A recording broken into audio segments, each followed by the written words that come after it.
Chhattisgarh university news में स्वागत है दोस्तों। फिर से आप लोगों का एक नए न्यूज़ अपडेट के साथ शिक्षा से जुड़ी आज की सभी खबरों के लिए जुड़े रहे हमारे साथ। पहला न्यूज़ आर्टिकल आप लोग ये देख सकते हैं दोस्तों, ये है पंडित रविशंकर शुक्ल विश्वविद्यालय की तरफ से, जहां पर प्राइवेट से बीए की परीक्षा देने वाले छात्रों की संख्या करीब 15,000 तक घटी। ऑफलाइन परीक्षा से बीकॉम के लिए भी फॉर्म इस बार कम आए हैं।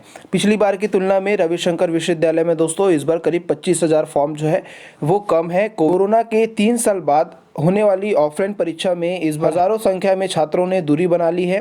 पंडित रविशंकर शुक्ल विश्वविद्यालय से प्राइवेट छात्र के तौर पर परीक्षा देने वालों की संख्या करीब 15,000 तक कम हो गई है। इसके पहले लगातार 3 साल तक ऑनलाइन परीक्षा में इसकी संख्या जो है वो औसतन 10,000 तक बढ़ती गई थी।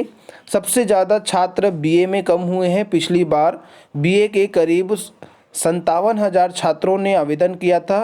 इस बार इनकी संख्या घटकर 42,000 हो गई है। इसी तरीके से बीकॉम और बीएससी में भी प्राइवेट छात्रों से आवेदन कम मिले हैं।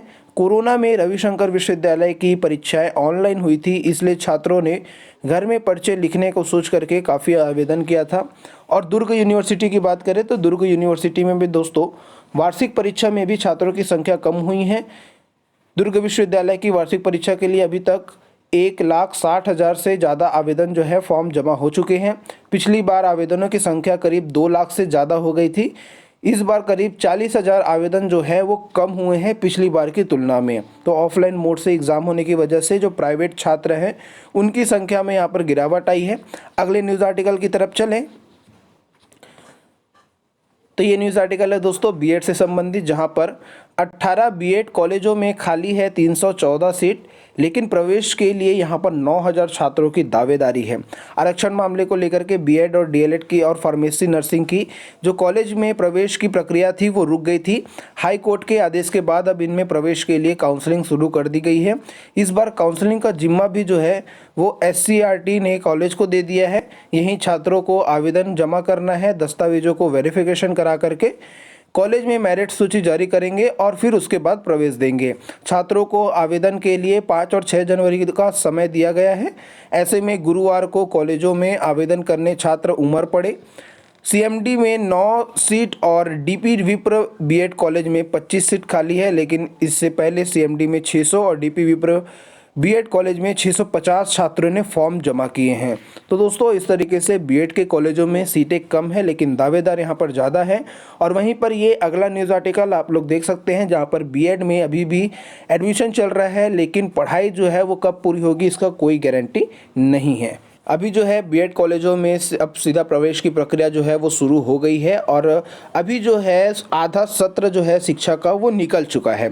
इसका खामियाजा जो है वो छात्रों को भुगतना पड़ेगा जब शैक्षणिक सत्र बेपटरी हो जाएगा और नतीजे आने तक साल बीत जाएगा। पिछले कुछ सालों से हर जगह बीएड की डिमांड जो है वो बढ़ गई है। एक और प्राइवेट स्कूलों की भीड़ बढ़ती जा रही है तो दूसरी ओर शहर और ग्रामीण इलाकों में सरकारी स्कूलों में भर्तियाँ हो रही है। हर जगह अभ्यर्थी को बीएड होना जरूरी है, इसलिए बीएड की मांग जो है वो काफ़ी बढ़ गई है। और अभी जो है आधा सत्र शिक्षा का निकल चुका है और बीएड की पढ़ाई अभी तक शुरू नहीं हुई है। तो इस तरीके से जो बीएड वाले हैं उनके जो शिक्षा सत्र है वो उससे पिछड़ते जा रहे हैं। अगले न्यूज़ आर्टिकल की तरफ चले दोस्तों तो ये है कक्षा 10वीं और 12वीं के छात्रों के लिए, जो कि विशेष तौर पर यहाँ पर बताया गया है कि प्रैक्टिकल परीक्षा में अनुपस्थित विद्यार्थियों को विशेष अनुमति नहीं मिलेगी। स्कूलों में जो है वो 10वीं और 12वीं की प्रैक्टिकल और जो प्रोजेक्ट वर्क है वो 10 जनवरी से 31 जनवरी के बीच में जो है आयोजित कराना है। प्रदेश के हाई और हायर सेकेंडरी स्कूलों में कक्षा 10वीं 12वीं की प्रैक्टिकल एग्ज़ाम जो है प्रारंभ हो जाएगी 10 जनवरी से और इसमें आप सभी छात्रों को उपस्थित होना जरूरी है।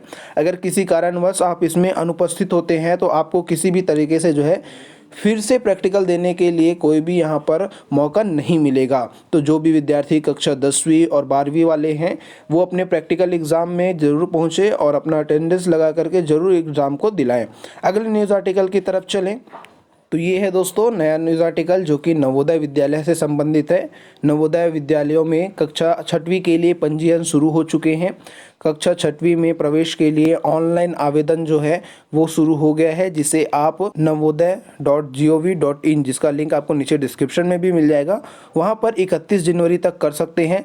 6वीं कक्षा में प्रवेश के लिए पंजीयन करने जा रहे बच्चे का जो जन्म है वो 1 मई 2011 से 30 अप्रैल 2013 के बीच में होना चाहिए। 5वीं में पढ़ने वाले छात्र छात्राएं ही इसके लिए पंजीयन कर सकते हैं। तो जो भी विद्यार्थी हैं कक्षा 6वीं में नवोदय विद्यालय में एडमिशन लेना चाहते हैं, जिनके घर में जो है बच्चे हैं, वो ध्यान रखेंगे कि 31 जनवरी तक आप इसके लिए आवेदन कर सकते हैं। अगले न्यूज़ आर्टिकल की तरफ चलें तो ये न्यूज़ आर्टिकल है दोस्तों ओपन वालों के लिए, जो कि ओपन स्कूल की परीक्षा के लिए आवेदन यहाँ पर 10 जनवरी तक मंगाए जा रहे हैं। ओपन स्कूल की जो 10वीं 12वीं परीक्षा के लिए सामान्य शुल्क के साथ 10 जनवरी तक आवेदन लिए जा रहे हैं।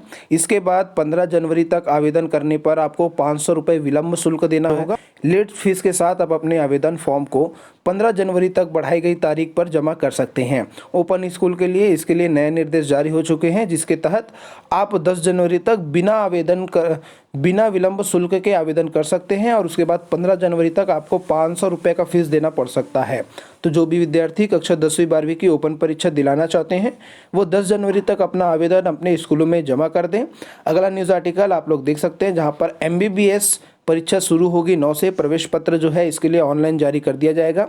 MBBS की फर्स्ट और सेकेंड ईयर की मुख्य परीक्षा 9 से 21 जनवरी तक होगी। 3 साल बाद पहली बार परीक्षा जो है वो कोरोना फ्री है।